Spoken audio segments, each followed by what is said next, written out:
The galaxy was humming along quite nicely until those hairless bipeds showed up. Honestly, we were doing just fine without them. My name is Zoltar Vex, Chief Intelligence Officer of the Galactic Confederacy, and I'm about to tell you how one single death nearly brought our 12,000-year-old interstellar alliance to its knees. And yes, before you ask, I am being sarcastic when I say nearly. It did not nearly bring us to our knees. It absolutely demolished us. Completely, utterly, thoroughly. Before the humans came along, we had a perfect system. 342 sentient species spread across 27 galaxies, all working together in perfect harmony. Well, perfect harmony might be overselling it a bit. We had our squabbles. The Plexians and the Jeruvians still argue about who invented faster-than-light travel. Spoiler alert, neither of them did. But I digress. Humans. Let's talk about humans. They emerged from their little blue-green planet with astonishing speed. One moment, they were sending primitive radio signals into space, and the next, boom, warp drives, quantum communications, and a burning desire to meet everyone else in the universe. That should have been our first warning sign. They seem friendly enough, said Grand Admiral Plex. A bit excitable, perhaps, but harmless. Oh, Grand Admiral Plex, you absolute fool. The humans were welcomed into the Galactic Confederacy with the standard celebration. 7 days of feasting, 3 days of treaty signing, and 1 day of awkward cultural exchange where everyone pretends to enjoy each other's music. It was during these festivities that I first met Ambassador Thomas Jackson. Call me Tom, he said, extending a fleshy appendage toward me. I later learned this was called a hand, and the gesture a handshake. At the time, I thought he was offering me food. In my defense, many species do offer food as a greeting. Are you not going to eat it? Tom asked, wiggling his fingers. Eat what? I replied, genuinely confused. My hand, he said with a strange facial contortion that I would come to know as a smile. You're looking at it like it's a sandwich.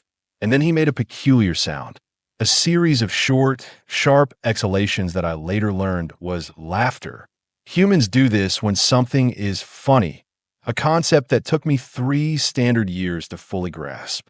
I apologize, Ambassador.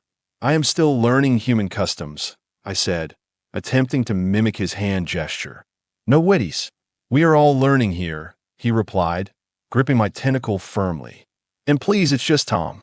The humans were assigned their own sector in the Confederacy, a modest but respectable region with 27 habitable planets. As far as galactic real estate goes, it was the equivalent of a starter home in a decent neighborhood. Not too shabby, but nothing to write home about. For the first few years, everything was fine. Humans established colonies, engaged in trade, and generally behaved themselves. They were known for their curiosity and adaptability, sometimes to an alarming degree. They would eat almost anything, live almost anywhere, and attempt to befriend almost anyone. It was unsettling. Then came the incident on Proxima Centauri 3. Now, Proxima Centauri 3 was a research outpost. Nothing fancy, just a small facility studying some promising microbes that might cure several nasty diseases. The outpost was staffed by scientists from various species, including one human, Dr. Alexandra Powell. Dr. Powell was by all accounts brilliant. She had made several breakthroughs in xenobiology and was well respected by her colleagues. That's what made what happened next so. Well, let me just tell you what happened that a dispute broke out between Dr. Powell and Dr. Grax, a tentaculian scientist known for his short temper and 6 PhDs. Witnesses say it started over methodological differences, escalated to personal insults, and ended with Dr. Grax releasing a toxic spore into Dr. Powell's quarters while she slept a bee. By the time anyone realized what happened, Dr. Powell was dead. Just like that. One human gone. Now, in the Confederacy, there's a procedure for everything, including murder. The perpetrator is tried according to both their species' laws and Confederacy regulations. Punishments vary, but generally involve imprisonment, rehabilitation, and significant financial compensation to the victim's family or planet of origin. Dr. Grax was promptly arrested and admitted his guilt. She said my tentacles looked flaccid, he said in his defense. Not a great defense. I will admit that we expected the human response to be diplomatic but firm. Perhaps a demand for harsher punishment or additional reparations. What we did not expect was silence, complete and utter silence. For 3 standard weeks, we received no official communication from Earth or any human colonies. Human representatives stopped attending Confederacy meetings. Human ships quietly returned to their sector. Human businesses closed. It was as if they had all gone on vacation at once. They are in mourning, suggested Counselor Frex of the Andromeda Cluster. Many species require isolation during times of grief. All of them? For one person, asked Grand Admiral Plex. That seems excessive. I remained silent, but my instincts were screaming. This wasn't grief. This was preparation. Exactly 3 weeks and 1 day after Dr. Powell's death, every communication device in the Confederacy activated simultaneously. Every screen, every holographic projector, every neural interface displayed the same image, a human in a dark suit standing behind a simple podium. It was President Lydia Ortega of Earth. "Greetings, sentient beings of the Galactic Confederacy," she began. Her voice was calm, measured, too calm. 3 weeks ago, Dr. Alexandra Powell was murdered while serving the cause of scientific advancement and interspecies cooperation. This act cannot and will not be tolerated. President Ortega paused, looking directly into the camera with an intensity that made my outer membranes quiver. "We have reviewed your justice system and find it inadequate for this situation. Therefore, we have decided to implement our own." My communications unit buzzed urgently. Reports were flooding in from across the galaxy. Human warships had appeared seemingly out of nowhere and were positioning themselves near major Confederacy installations, including our capital world. "Where did they get so many ships?" gasped Grand Admiral Plex as we watched the tactical display in horror. "Their fleet was a fraction of this size." I had no answer. None of US did. Back on the broadcast, President Ortega continued. "We are not declaring war. We are establishing consequences. As of this moment, all Tentaculian assets have been frozen. All Tentaculian ships have been tagged and are being monitored. All Tentaculian citizens are hereby restricted from interstellar travel until further notice." Grand Admiral Plex turned to me, his 3 eyes wide with shock. "Can they do that?" "The Tentaculians are founding members of the Confederacy. Apparently, they can," I replied, watching as reports confirmed everything President Ortega was saying. Somehow, the humans had gained control of our banking systems, our transit networks, our very infrastructure without firing a single shot. Additionally, President Ortega went on, "We demand the following. Dr. Grax will be remanded to human custody to serve a life sentence on our prison colony on Mars. The Tentaculian government will pay reparations to Dr. Powell's family in the amount of 10 billion universal credits. And the Confederacy will establish an interspecies tribunal with human representation to review all future cases involving human citizens." She paused again, her expression softening almost imperceptibly. "We came to this galaxy in peace and friendship. We still desire peace and friendship. But make no mistake, we will protect our own. You killed 1 human. We could destroy entire worlds in retaliation. Instead, we choose justice. You have 24 hours to comply." The broadcast ended. The Confederacy Council chamber erupted into chaos. Some called for immediate military action. Others for capitulation. A few suggested trying to negotiate. "We outnumber them thousands to 1, shouted Counselor Drex of the Orion Arm. "We should crush them now before they become an even greater threat." "Have you seen those ships?" countered Counselor Vrax of the Cygnus sector. "They're like nothing we have ever encountered, and they're already inside our defenses." I remained silent, observing. Something wasn't adding up. Humans had been in the Confederacy for less than a decade. How had they managed to build such a fleet in secret? How had they infiltrated our systems so thoroughly? And most importantly, why go to all this trouble for 1 person? As if reading my thoughts, Ambassador Thomas Jackson, Tom, entered the chamber. The room fell silent as he walked calmly to the center. "I understand you have questions," he said mildly, as if we were discussing the weather and not the greatest show of force the Confederacy had ever witnessed. Ambassador Jackson, began Grand Admiral Plex, struggling to maintain composure. This response is disproportionate. Tom tilted his head slightly. Is it? From where we stand, the murder of Dr. Powell was an attack on humanity itself.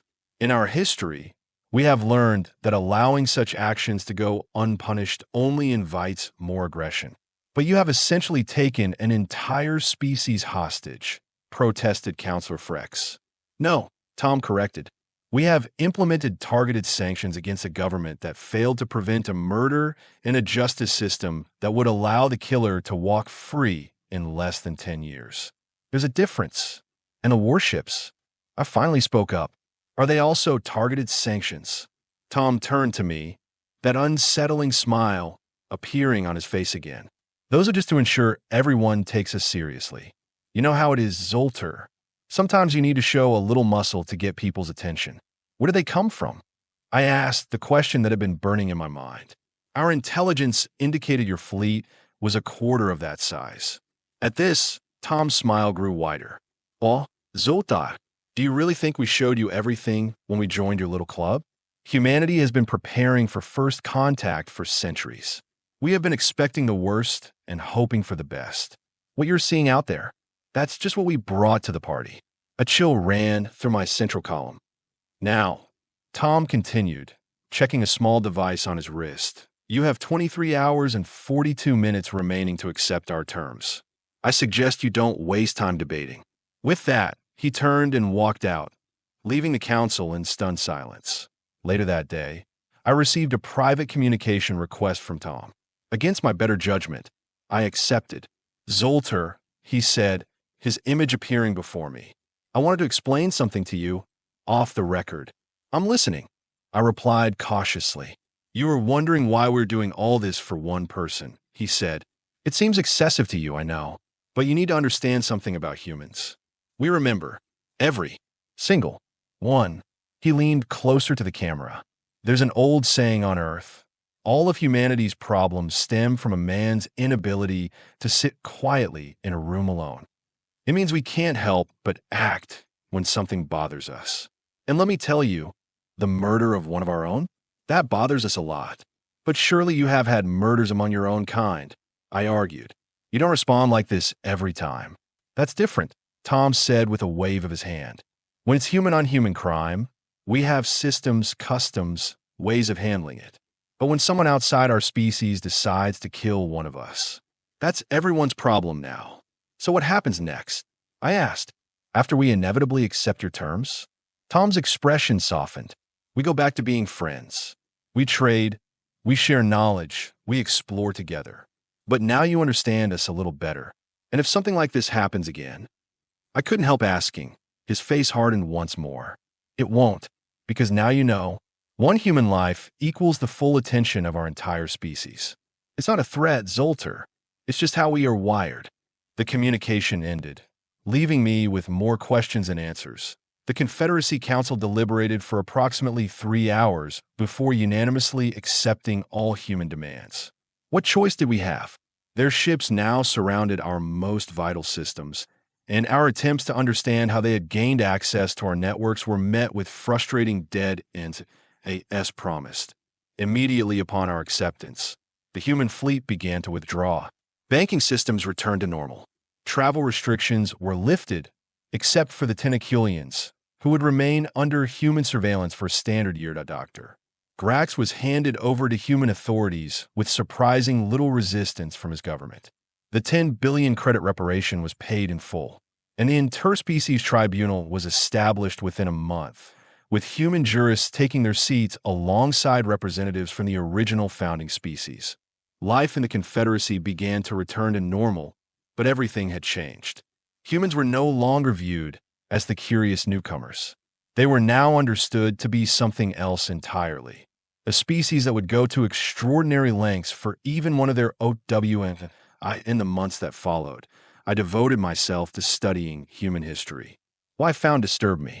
These beings had spent much of their existence fighting among themselves over resources, ideology, and territory. They had developed weapons capable of destroying their entire planet multiple times over. They had nearly rendered their homeworld uninhabitable more than once. But they had also built wonders, created breathtaking art, and explored the most dangerous corners of their world simply because they could. They had an almost pathological need to push boundaries, to question, to know. And through it all, one theme emerged consistently. Humans protect their own. A human might criticize their government, their planet, even their species, but threaten one of them from the outside. The response was always united, always overwhelming. That I compile my findings into a report titled Understanding Human Response Patterns, the Powell Incident Analysis. It became required reading for all Confederacy diplomats and officials. "So what you were saying," said Grand Admiral Plex after reviewing my report, "is that we should never kill a human. What I'm saying," I corrected, "is that we should treat humans as they treat each other, with caution, respect, and the understanding that actions have consequences. They're not like us, Admiral. They don't think in terms of species, hierarchies, or collective good. They think in stories, in principles. In their stories, the death of even one innocent person can justify any response." "That's irrational," he scoffed. "Precisely," I agreed. "And that's why it works." 6 standard months after the Powell incident, I attended a memorial service on Earth for Dr. Alexandra Powell. I was one of only 3 non-humans invited. The others were colleagues who had worked directly with her. The service was held in something called a park, an artificial wilderness within their urban areas. Hundreds of humans gathered, many who had never met Dr. Powell. President Ortega was there. So was Tom. "Thank you for coming," Tom said when he saw me. "It means a lot. I'm still trying to understand," I admitted. "All of this for one person." Tom looked out at the gathering crowd. "You know what's interesting about humans, Zoltar? Individually, we are nothing special. Average strength, average intelligence by galactic standards. But together, when we care about something or someone, there's nothing like us in the universe." He pointed to a small child placing flowers at the base of a monument erected in Dr. Powell's honor. That kid never met Alexandra. Neither did most of these people. But they understand what she represents. The idea that every human life has value. That no humans stand alone. Kill one of us out of malice, and you have got a problem with all of us. A dangerous philosophy, I observed. Maybe, Tom conceded, but it's kept us alive through some pretty dark times. And now it's brought us here, among the stars. As I stood in that Earth park, watching humans mourn a woman most of them had never met, I realized we had fundamentally misunderstood these creatures from the beginning. We had evaluated them based on their technology, their biology, their resources. We should have been studying their myths, their stories, their irrational attachments. After the memorial service, President Ortega approached me. Unlike Tom, who had mastered the art of casual diplomacy, President Ortega maintained a formal demeanor that many species in the Confederacy found more comfortable. "Officer Vex," she greeted me. "Your presence here is appreciated, Madam President," I replied with the appropriate gesture of respect. "I'm here to learn." "And what have you learned?" she asked, her eyes sharp and assessing. Did I consider my words carefully? "That humans are unpredictable." She made that facial expression, that smile, but hers didn't reach her eyes the way Tom's did. "Not all, Officer Vex. We are actually quite predictable once you understand our core values. We protect our own. We remember our dead. We balance justice with mercy, but never mistake mercy for weakness. Those values nearly brought the Confederacy to war," I pointed out. "Did they?" she countered. "Or did they establish a new understanding that will prevent future conflicts?" Dr. Powell's death was tragic, but if her legacy is a galaxy where all species think twice before harming others, perhaps something meaningful came from it. I couldn't argue with her logic, though something about it made my central column vibrate uncomfortably. "There will be a diplomatic reception tomorrow at our embassy," President Ortega continued. "We would be honored if you would attend. There are some people I'd like you to meet." I accepted the invitation, of course. One does not decline an invitation from the leader of the species that just demonstrated they could bring your entire civilization to its knees. The human embassy was an architectural anomaly, Parts of it resembled structures from various Earth cultures spanning thousands of years, while other sections featured ultramodern design that would look at home on any Confederacy world. It was chaotic, but somehow cohesive, much like the humans themselves. That I arrived precisely on time, which I quickly realized was a mistake. The reception hall was nearly empty, with only staff making final preparations. Tom noticed me hovering uncomfortably near the entrance and waved me over. "You are early by human standards," he explained. "Social events usually start about 30 minutes after the stated time." "That's inefficient," I said. Tom laughed. "Maybe, or maybe it's a social lubricant. The first arrivals get extra time with the hosts. The late arrivals make a grand entrance, and everyone has something to talk about right away. You deliberately create social awkwardness to facilitate conversation." I was genuinely puzzled. "Welcome to humanity, Zoltar." Tom handed me a glass filled with a clear liquid. "Try this. It's called water. Pretty much the only thing in the galaxy all our species can safely consume." Over the next hour, the hall filled with diplomats, scientists, military officials, and other dignitaries, both human and non-human. I recognized several high-ranking Confederacy officials who had been scrambling to understand humans better since the Powell incident. President Ortega arrived exactly 1 hour after the stated start time. The room subtly reorganized itself around her presence. She made her way through the crowd, greeting guests personally before stopping at a small podium. "Friends, colleagues, honored representatives of the Galactic Confederacy," she began. "Tonight marks 6 months since we faced our first true crisis as members of this interstellar community. I won't pretend it was handled perfectly on any side, but we are here now, together, which speaks to the resilience of our shared commitment to peace." Polite applause followed. I noticed several tentaculian diplomats in attendance, their tentacles carefully controlled in the formal posture of their species. "Tonight," President Ortega continued, "I'm pleased to announce the Alexandra Powell Initiative for Interspecies Understanding.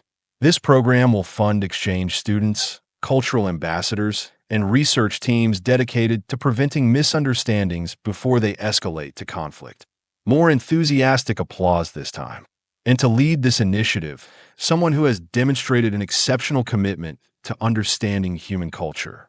Officer Zoltar Vex of the Confederacy Intelligence Service. I froze, my specialized shock membranes fully activated. Me? Led a human initiative? All three of my hearts began pounding erratically. Tom appeared at my side, gently guiding me toward the podium. "Don't worry," he whispered. "Just say you are honored and looking forward to the work. You can panic later."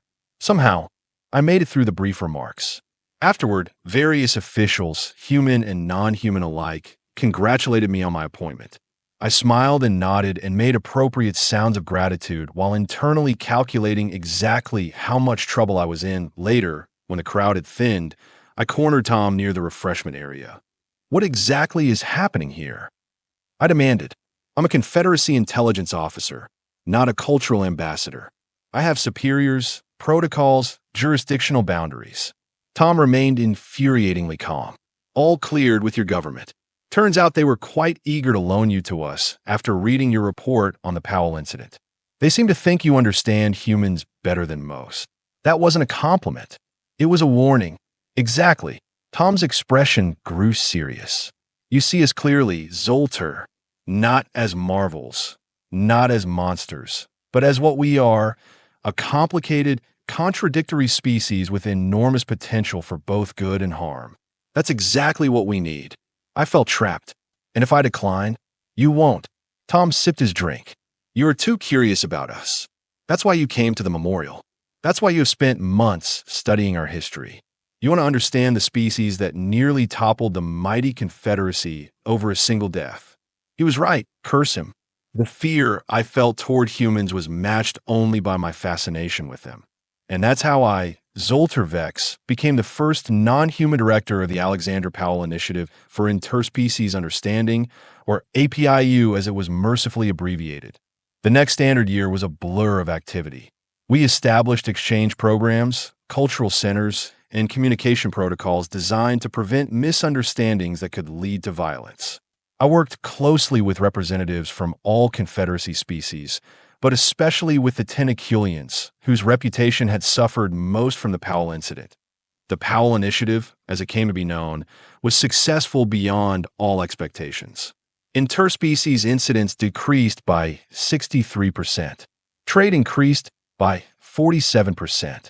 Tourism, a concept humans had introduced to the Confederacy, exploded, with beings from thousands of worlds visiting Earth and humans eagerly exploring the galaxy. Everything was going wonderfully until the Krell incident. The Krell were not Confederacy members. They were isolationists from the far reaches of the Andromeda Galaxy, known for their territorial nature and advanced bioweapons. They had rebuffed all previous diplomatic overtures and were generally left alone, until a damaged human science vessel strayed into their space. The U.S. Discovery had been studying a nearby nebula when a propulsion malfunction sent it off course. By the time they realized they had drifted into Krell territory, it was too late. The Krell captured the ship and its crew of 23 humans. When news reached Earth, I immediately requested a meeting with President Ortega. Tom was there, along with several military advisors. We have sent diplomatic communications requesting the release of the crew and ship. President Ortega informed me. So far, no response. The Krell don't respond to diplomatic communications, I explained. They view it as a sign of weakness. In their culture, strength is the only language that matters. Then we will speak their language, said a stern-faced human military officer whose insignia identified him as Admiral Leo Tanner. We are dispatching a fleet to the border of Krell space. As a show of strength while negotiations continue.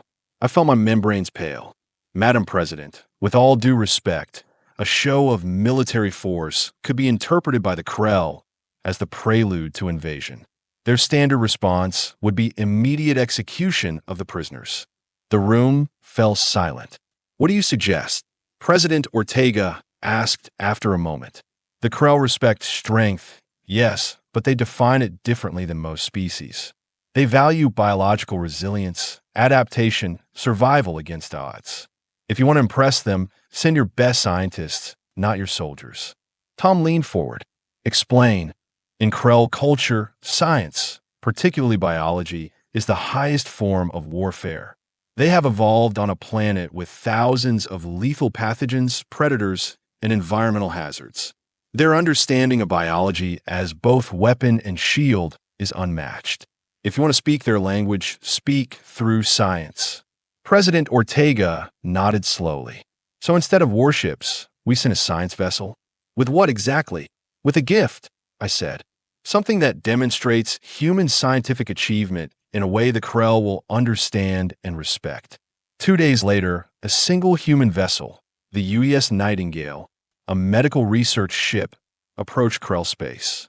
On board was a team of Earth's top xenobiologists, immunologists, and genetic engineers, led by Dr. Priya Gupta, a brilliant medical researcher who had once cured a devastating plague on Proxima Centauri 4. They carried with them a remarkable gift, a cure for Krell wasting disease, a genetic condition that had plagued the Krell for centuries, killing 1 in 3 of their young before maturity. When I suggested this approach, many had questioned how humans could possibly develop a cure for a disease affecting a species they'd never even met. The answer demonstrated yet another unsettling human quality. They had already been studying it. We maintain genetic databases of all known sentient species. Dr. Gupta had explained to me. When we identified the Krell genetic vulnerability years ago, we began theoretical work on treatments, just as we do with all species, even those who want nothing to do with you. I had asked, astonished the doctor. Gupta had simply shrugged. Knowledge doesn't care about political boundaries, Officer Vex. And someday, that knowledge might be useful. That day had come sooner than expected. The Nightingale was allowed to dock at a Krell orbital station. Dr. Gupta and her team presented their gift, along with exhaustive documentation of their research methodology. They made no demands, offered no threats. They simply presented a scientific achievement they thought might interest the Krell. 3 standard days later, The UES Discovery and all 23 crew members were released unharmed. More surprisingly, the Krell sent a formal delegation to Earth to discuss matters of mutual scientific interest, the first time they had willingly engaged with any species in over a millennium. When the Discovery crew returned to Earth, they were given a hero's welcome. I attended the celebration, still marveling at how the humans had turned a potentially catastrophic situation into a diplomatic breakthrough. Tom found me observing the festivities from a quiet corner. "You are looking particularly thoughtful, Zoltar," he said. "Credit for your thoughts." "I was just reflecting on how differently this could have gone," I admitted. "If you had sent your fleet, we would have gotten our people back," Tom said confidently. "Perhaps. Or you might have started a war with a species whose bioweapons could sterilize entire planets." Tom shrugged. "Good thing we had your insight, then." I turned to face him directly. "That's what bothers me, Tom. You didn't need my insight. Your scientists already knew about the Krell. You had already studied their genetics, their vulnerabilities. You could have made the same decision without me." Tom's expression grew serious. "Maybe, but having you advocate for that approach gave it more weight. Coming from you, it wasn't seen as weakness. It was seen as strategy." "Samaprop?" I asked, feeling my membranes flush with indignation. "No," Tom said firmly. "You are a bridge between how humans think and how the rest of the galaxy thinks. We need that bridge, Zoltar, more than you realize." I wasn't entirely convinced, but before I could press further, President Ortega called for attention. She stood on a small platform. The returned crew of the Discovery gathered around her. "Today, we celebrate not just the safe return of our people, but a new chapter in galactic relations," she announced. "The Krell delegation has formally requested to begin discussions about joining the Galactic Confederacy, with Earth as their sponsor." Murmurs of surprise rippled through the crowd. Krell joining the Confederacy? It was unprecedented. None of this would have been possible without the Alexandra Powell initiative. President Ortega continued, gesturing toward me. Officer Vex guidance turned a potential conflict into an opportunity for understanding. This is exactly why we established the initiative, because in the vastness of space, miscommunication can be deadly, but understanding can open doors we never knew existed. As the crowd applauded, a strange thought occurred to me. Perhaps the Powell incident, terrible as it was, had changed the galaxy for the better. Before humans arrived, the Confederacy had been stable but stagnant. Species coexisted but rarely truly collaborated. Now, there was a new dynamic energy, a pushing of boundaries, an expanding of possibilities. Later that evening, I met with the Krell delegation, 5 tall, chitinous beings with compound eyes and iridescent exoskeletons. Their leader, Chief Biologist T.H. Krax, addressed me in the formal tones of their species. "You are the bridge builder," T.H. Krax said, "the one who understands both sides." I replied, surprised by their directness. "The humans are unexpected," T.H. Krax continued.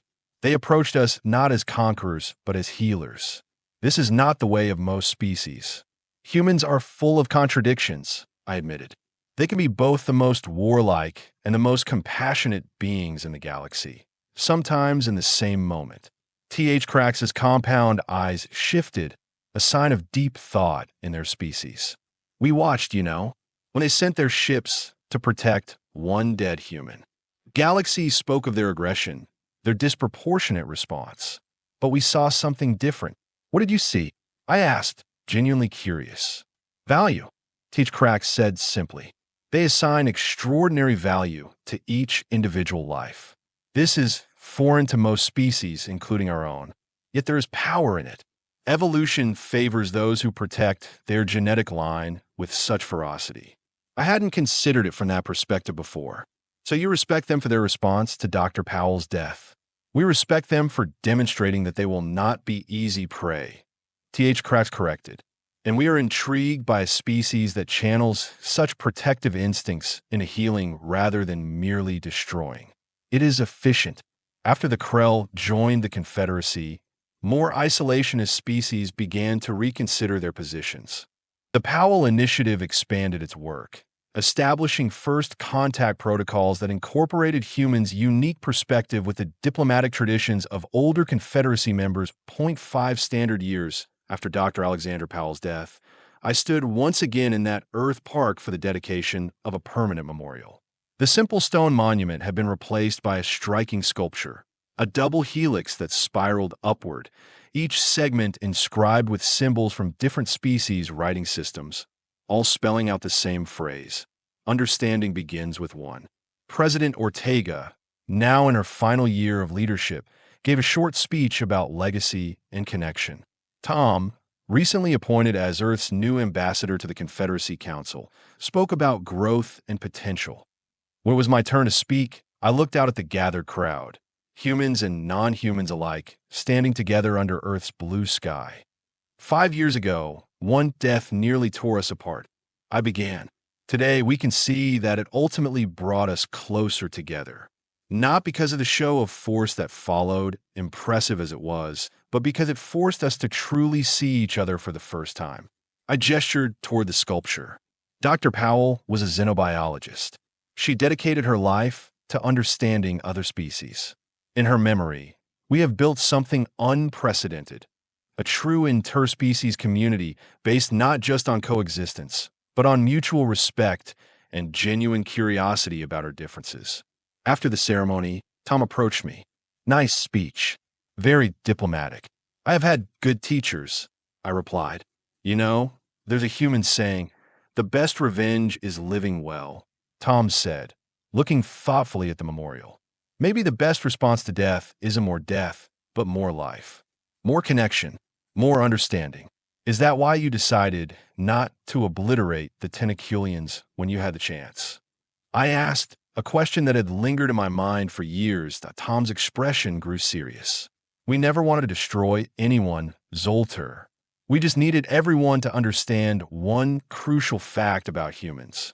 That you value each individual life," I said, repeating Titchcrax's observation. "That, yes. But more importantly, that we are in this for the long game." Tom looked up at the stars, just becoming visible as the sun set. "We don't want to conquer the galaxy. We want to be part of it, forever. And that means establishing boundaries early and clearly.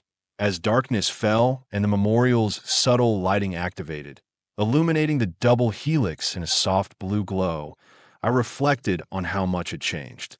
The Confederacy was stronger now, more dynamic, more connected.